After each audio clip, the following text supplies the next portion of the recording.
Pertama-tama Tiang menyampaikan rasa terima kasih yang sedalam-dalamnya kepada Bapak Kepala Sekolah yang telah berkenan menerima kami, memberikan kami kemudahan-kemudahan sehingga terlaksananya kegiatan ini. Kehadiran Tiang di sini adalah rangka untuk menindaklanjuti hasil pendidikan latihan kami bagi calon kepala sekolah, terutama di bidang peningkatan kompetensi bagi calon kepala sekolah. Dalam hal ini, kehadiran Tiang di sini adalah ingin menanyakan beberapa hal yang berkaitan dengan supervisi ini, Pak, karena Tiang lihat di AKPK Tiang ini supervisi Tiang rendah di sini. Jadi Tiang kalau berkenan ingin menanyakan beberapa hal yang berkaitan dengan supervisi di sekolah kita ini. Bisa Bapak berikan kami gambaran? Bisa. Di sini sudah Tiang susun beberapa item pertanyaan yang mudah-mudahan Bapak bisa memberikan Tiang sedikit gambaran tentang apa dan bagaimana supervisi itu. Yang pertama, Pak, bagaimana keterlibatan guru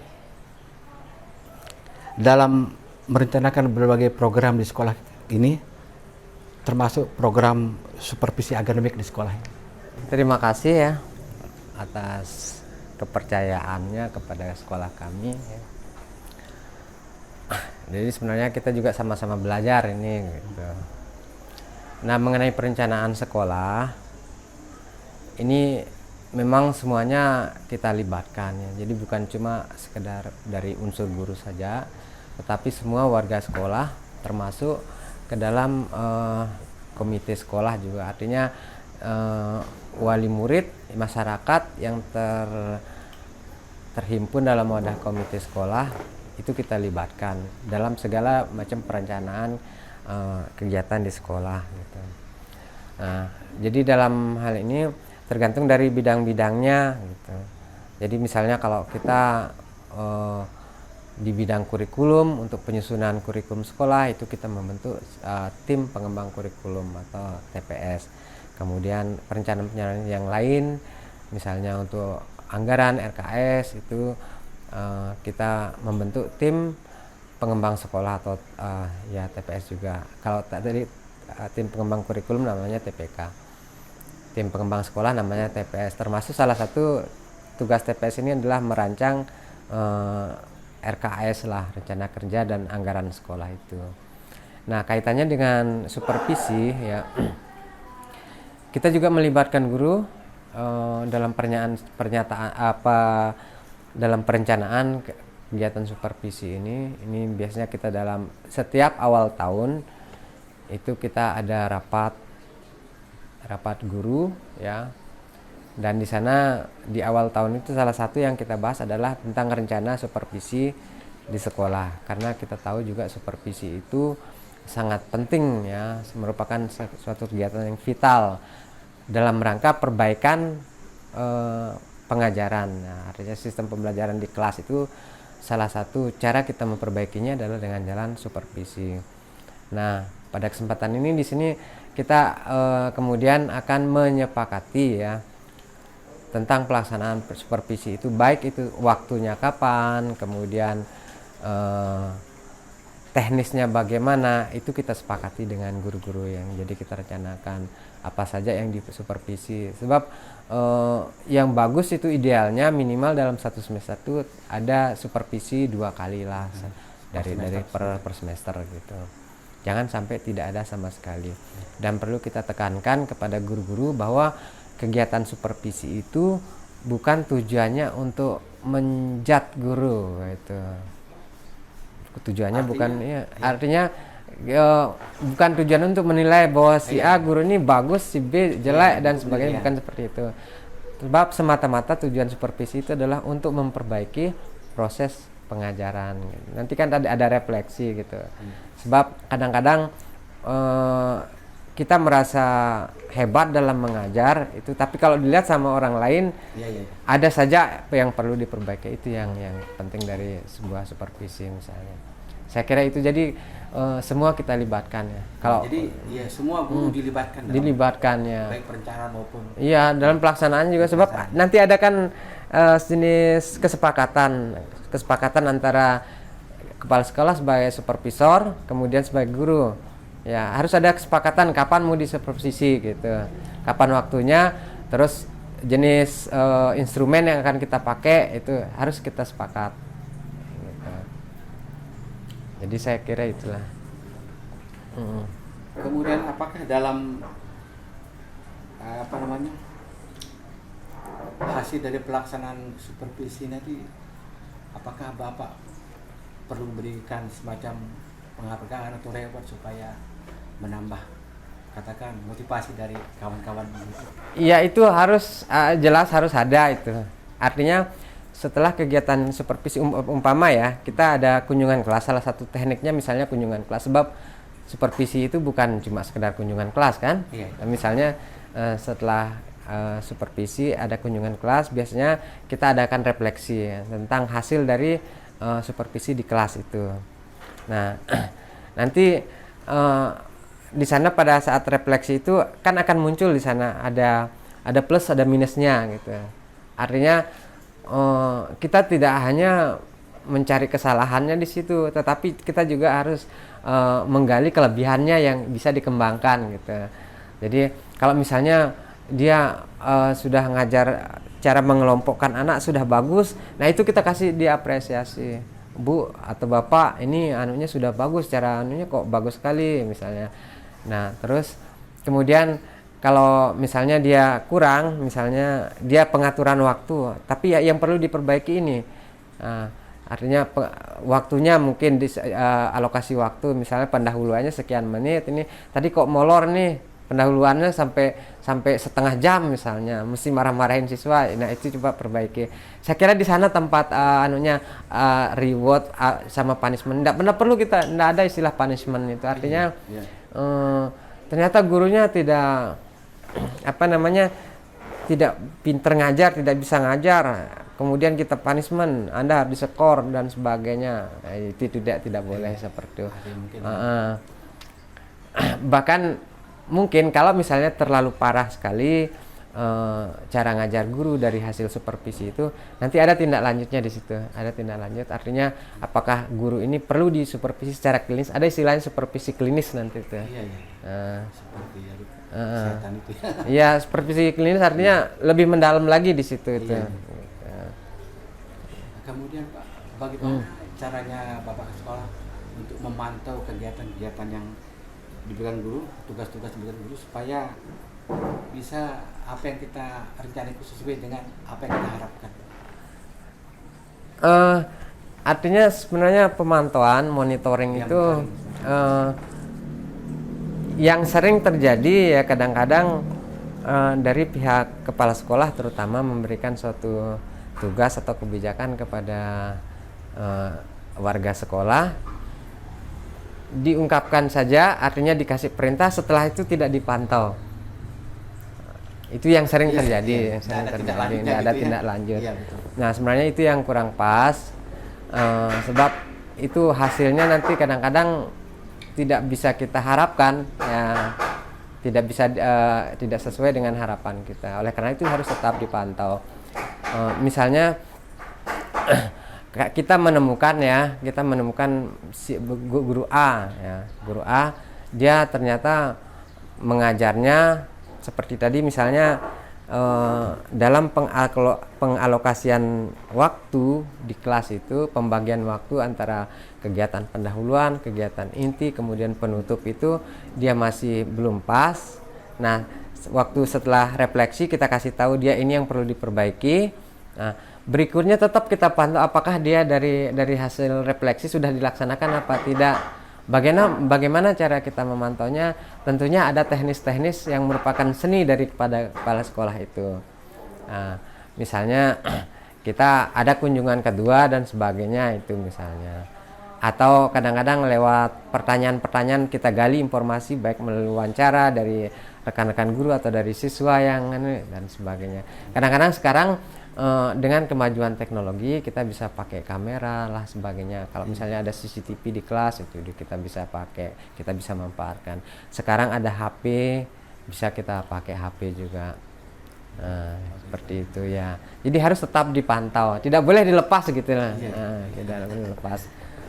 Kemudian Pak, kalau menurut Bapak idealnya untuk melaksanakan sebuah supervisi itu kapan? Kapan sebaiknya kita buat atau semacam kita menyusun program supervisi sebaiknya kapan kita laksanakan?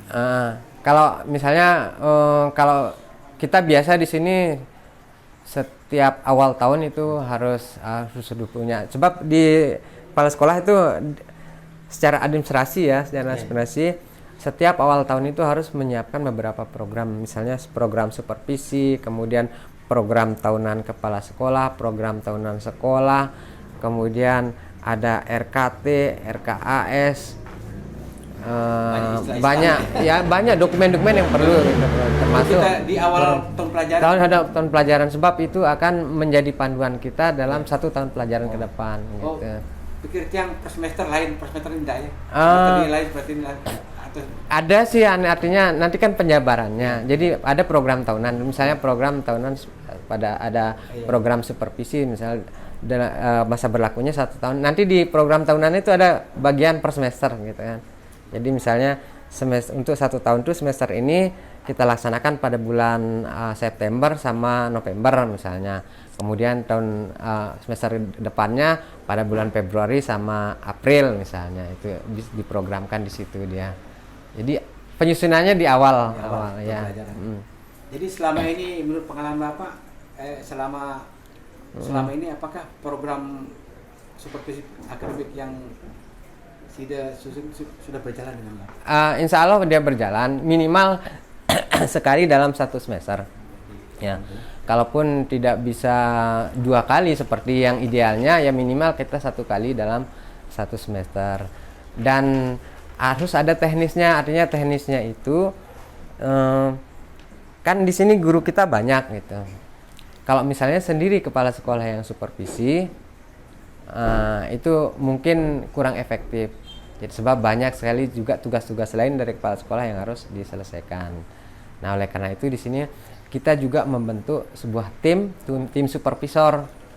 Ya, jadi kegiatan supervisi kepala sekolah itu dibantu oleh beberapa orang tim supervisor itu ya, yang kita ambil dari guru-guru yang senior, kemudian yang sudah menguasai teknik-teknik supervisi. Jadi sekolah juga punya pembantu lah, yang membantu untuk membantu tugasnya supervisi, ahli di bidangnya gitu. Jadi itu gitu teknisnya kita di sini. Jadi tatkala melaksanakan bimbingan dan itu ada bimbingan dari Bapak Kepala Sekolah dikaitkan dengan pelaksanaan tersebut. Dibimbing lah gitu ya. Iya, ada pembimbingan. Pembimbingan itu bisa secara kolektif gitu. Secara kolektif, kemudian bisa juga secara individual. Kalau yang kolektif biasanya permasalahannya umum gitu kan. Misalnya kita udah supervisi atau sebelum supervisi kita informasikan di sebuah rapat misalnya, atau setelah supervisi. Nah, dari hasil supervisi kita kasih tahu guru-guru refleksinya secara umum ternyata begini gitu. Yang banyak kurang adalah ternyata cara ngajar Bapak Ibu masih teacher centris misalnya. Masih berpusat kepada guru saja, sedangkan sekarang yang dituntut adalah student oriented gitu kan, bertumbuh pada siswa, kebutuhan siswa dan sebagainya. Nah, itu coba bagaimana caranya, teknisnya kita bilangkan sama guru-guru itu kan, kita diskusikan.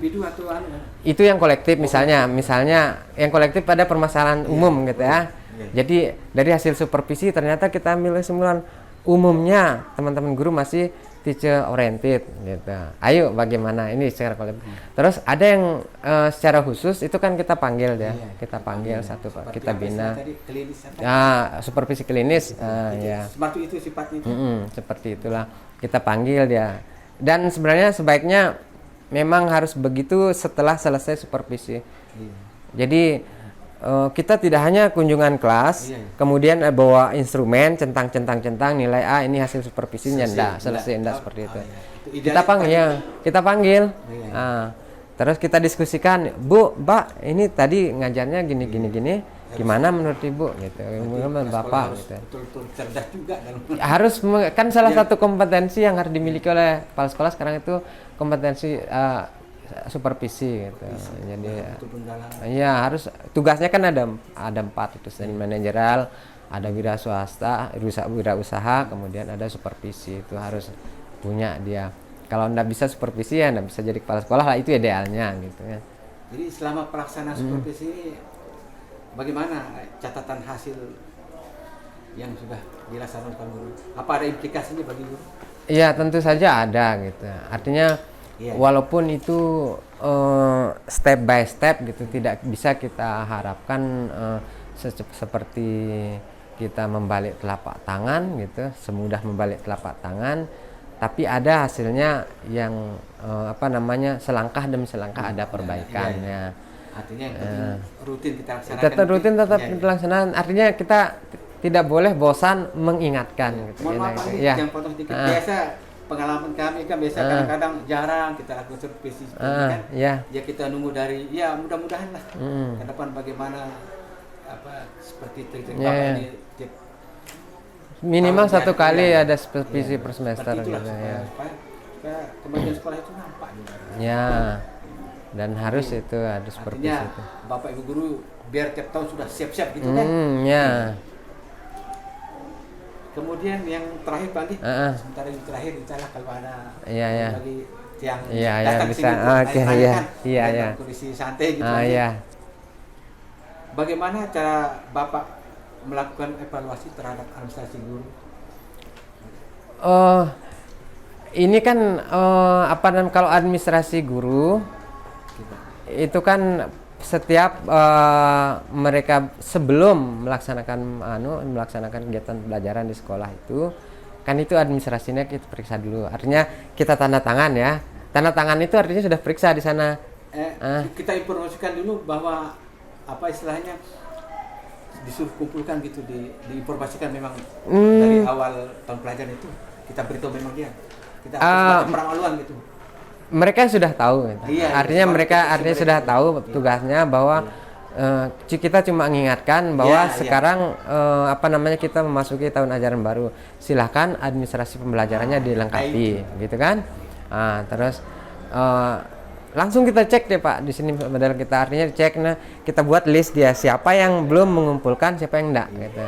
Biasanya kemudian kita posting yang ini belum mengumpulkan, track ke foto dia, terus silakan kumpulkan segera gitu. Jadi sekolah perlu memberikan tenggang waktu gitu ya supaya iya sih, artinya enggak mereka molor-molor gitu. Jadi jauh-jauh hari sebelumnya gitu. Bahkan kadang-kadang kita pakai trik-trik tertentu. Misalnya ya sebelum itu pas libur, sebelum masuk ke pelajaran baru, kita kumpulkan mereka, kasih waktu sebelum liburan. Ayo kita buat sama-sama, kita buat workshop dan itu kita biayai dari sekolah. Dan itu hasilnya bagus, artinya lebih cepat dia mengerti ketimbang kita sekedar nyuruh ke teman-teman buat administrasi kapan-kapan lah, artinya buat administrasi gitu. Ya kadang-kadang molor di mereka gitu. Tapi beda kalau kita kumpulkan gitu, kasih. Artinya menjelang libur semester kan? Seperti yang kata Bapak itu ya. Makanya sebelum artinya kita prinsipnya di sini begini. Hari pertama masuk setelah libur itu semua sudah ready. Semua sudah ready. Siswa sudah jadwal sudah jadi, administrasi guru sudah ada, administrasi kepala sekolah sudah lengkap gitu. Itu kita selalu usahakan seperti itulah. Jadi dalam masa liburan tuh di sana melakukan kegiatan. Jadi sekolah enggak libur ya? Yang libur kan siswa yang libur, Pak. Kita ASN kan harus tetap masuk. Betul. Itu prinsipnya.